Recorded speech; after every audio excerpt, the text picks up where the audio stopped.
Well, good morning and Shabbat Shalom. This is Valley Beth Shalom Torah study for a Shabbos morning, returning after a hiatus over Thanksgiving.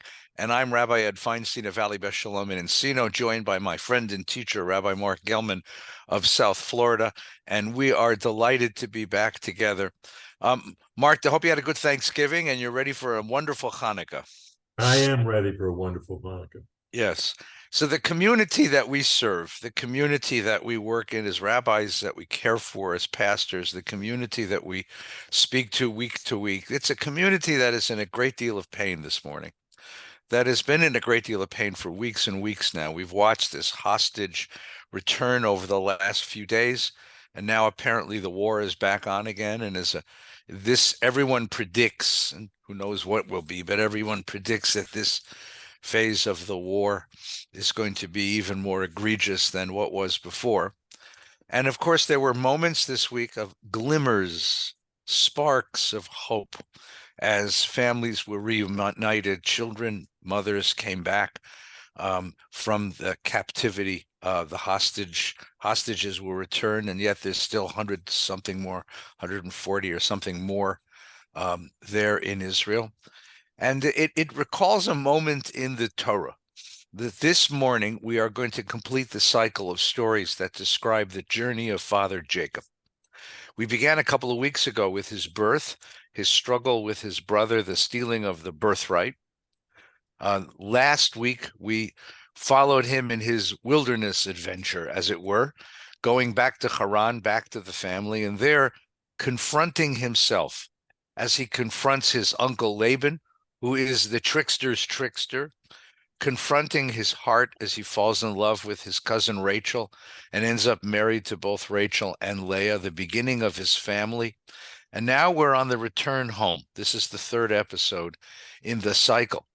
He leaves home, he adventures out into the world, he follows his yellow brick road, and now he has to come home and face himself.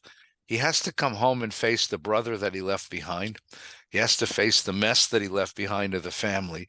And more powerfully, I think he really has to face himself.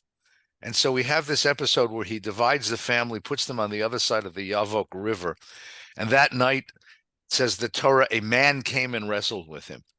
We've talked before about whether that's an angel, as the tradition understood it, and as the end of the story seems to indicate, whether that's actually Esau who came to wrestle with him, whether it's his own conscience, his own being.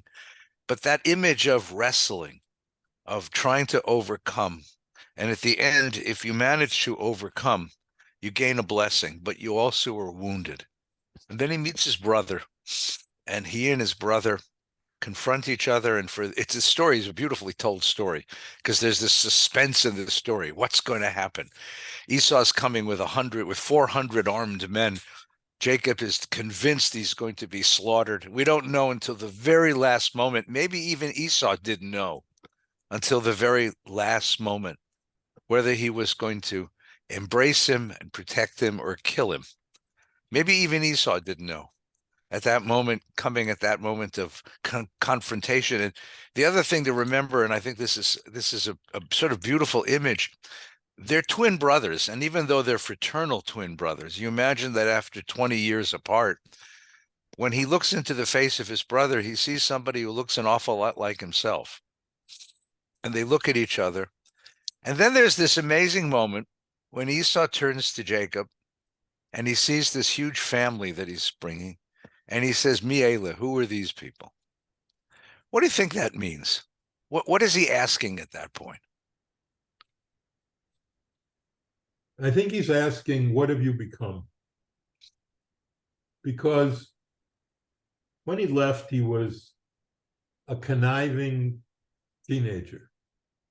He comes back and he's a grown-up, broken in part man. He left as a deceiver and he was himself deceived. So he's grown in experience. And the question is, who are you now? And who are these people, these children of yours?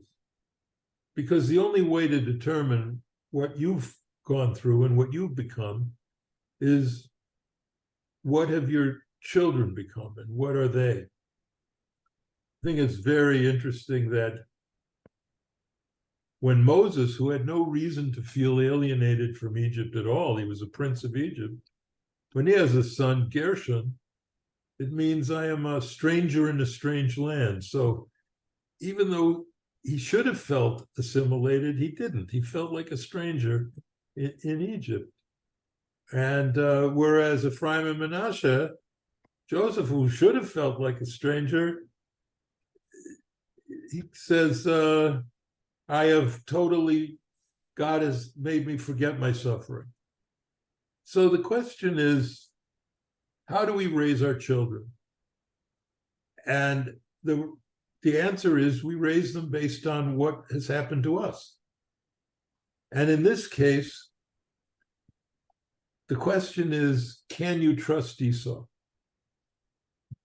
Can you trust Esau? And what I would say in our present moment, my dear friend, is that we're exactly at that same moment again. We're at a moment of asking ourselves, can we trust Esau? Can we trust America? That the opportunities for advancement and protection that America afforded us are still in place? Or are we all of a sudden vulnerable in a country that seems to be showing the worst increases in anti-Semitism in our lifetime? Mm-hmm. And so I think it's, for our students, our listeners, I think it's time to consider Esau. And in that, I mean, to consider how we reduce anti-Semitism in America. We have now seen its ugly head, and we've now seen the scope and depth of it, which has stunned all of us, surprised all of us. Everyone I talk to knows that there's always been anti-Semitism in America. That's not the point. The point is none of us thought that it was this deep and this broad. So my feeling, as the result of my work with Father Tom, is that anti-Semitism can only be killed, can only be reduced, can only be submerged into the dark corners of our identity as a country and a culture if we have close personal friends who are not exactly like us. When Tommy and I would go and lecture to Catholic schools, we would ask the students, how many of you have your best friend how many of you have a Jewish person as your best friend? And almost no hands went up in a Catholic school. And the same happened in a Jewish day school, where we said, how many of you have your best friend as a Christian person? And almost no hands went up. And I think that kind of self-segregation, self-ghettoization has opened the door for anti-Semitism to grow. Because you can hate someone when you don't really know them. But when you know them and love them, it is impossible to hate them. And so I think the only way that anti-Semitism is diminished is by increasing the number of God squads in America, increasing the number of contacts, friendly, deep, loving contacts between Jews and Christians. And that doesn't mean once a year your synagogue has a Thanksgiving service with a church down the street.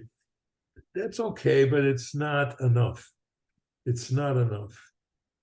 You need to resist, number one. You need to resist the call of particularly Jewish groups, which is not natural and understandable, to circle the wagons.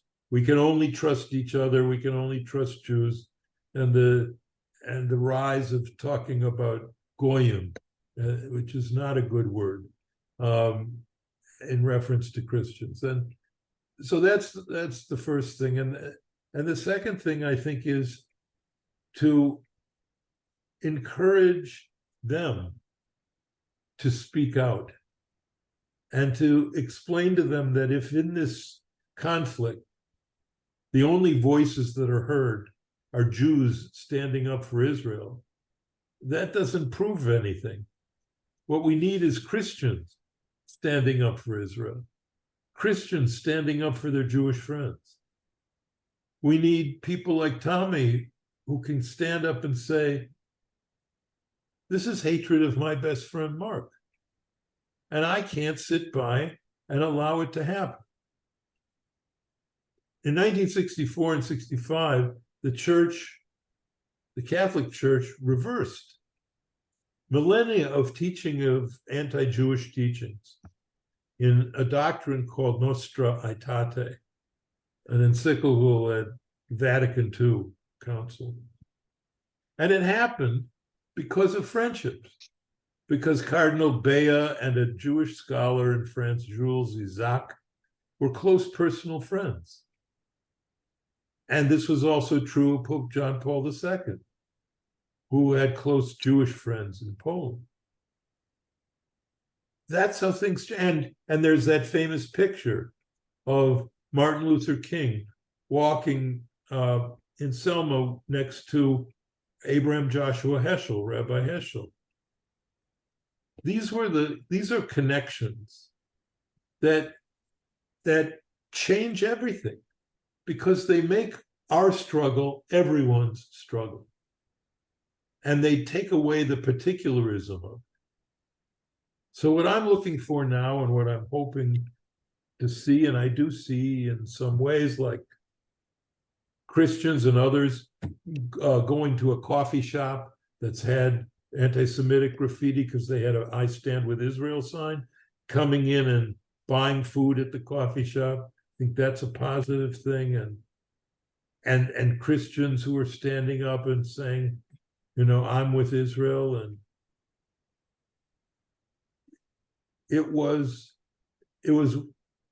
it's these kinds of moments that enable us to open the wagons, not close them.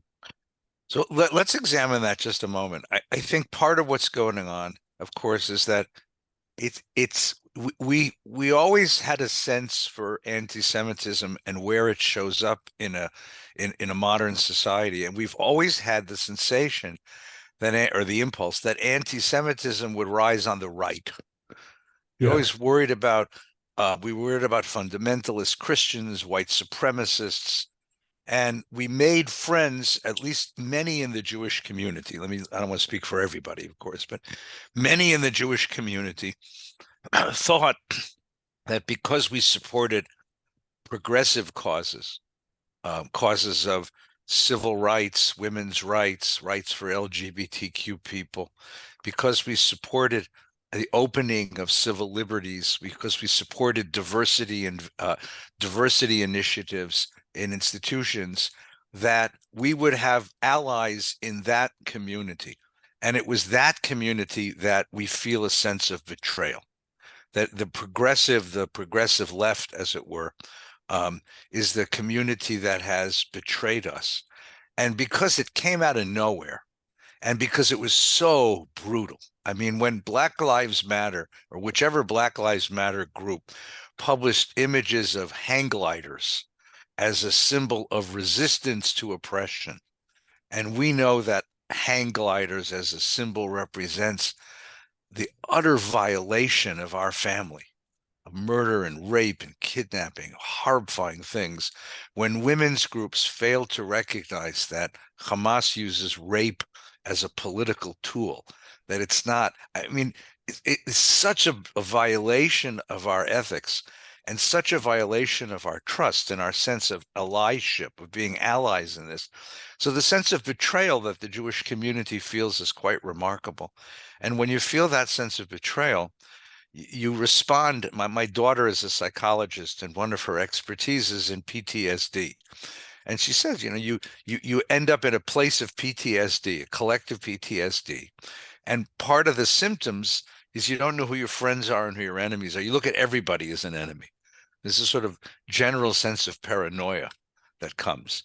And it's, first of all, it blinds you to the people who really are your friends. It blinds you to the fact that we're not alone. There really are many allies out there. And second of all, you walk the world with a deep sense of suspicion, as any victim would. You walk the world with a deep sense of suspicion and being very, very careful of anyone who isn't like us. One of the things I've struggled with in these last weeks, talking to parents and talking to school groups, I want our children to know what happens there, and I want our children to be careful, but I don't want our children walking the world as victims. I don't want victimization, victimhood to become our identity. I don't think it becomes us. It's not who we are. First of all, it blocks us from making friendships with people outside our circle. It blocks us from perceiving the good that is in the world and those who are here to help us. It blocks the creative urge to learn from the outside. I think one of the most beautiful things that you and Tom Hartman, Father Hartman, did all these years as the God Squad is teach us that there's so much to learn from each other. Right. Even our differences. You've spoken many times on our learning, where you and Tommy, if I can call him Tommy, you and Father Hartman came to differences. But the differences taught you something. It taught you something about your own theologies, and it taught you something about, it taught you much about his and other ways of looking at the world. But learning from each other is one of the great gifts of American pluralism. Yep. And I think that would be, to lose that, I think would be a terrible, terrible detriment for this community. We've spent now 4 generations, 3, 4 generations in America, really building connections with our neighbors. And to lose the capacity to learn from them and to learn how to live together, but more to learn about ourselves, to learn about God, to learn about our ethics from conversations with the outside, because we adopt the attitude that, everyone else is an enemy. There was a famous Israeli song that came out in the 70s, Kol ha'olam negdenu. The whole world is against us. That attitude is not healthy. That's not a healthy Jewish attitude. We've always maintained a conversation with the cultures outside, even under very difficult circumstances.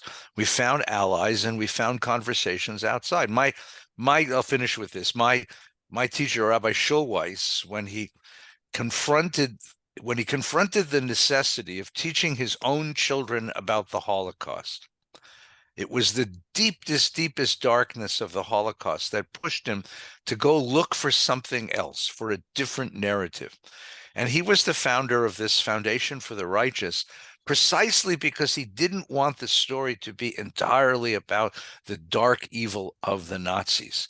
He wanted to be able to say to kids, look, here are Christian rescuers who risked everything to rescue us.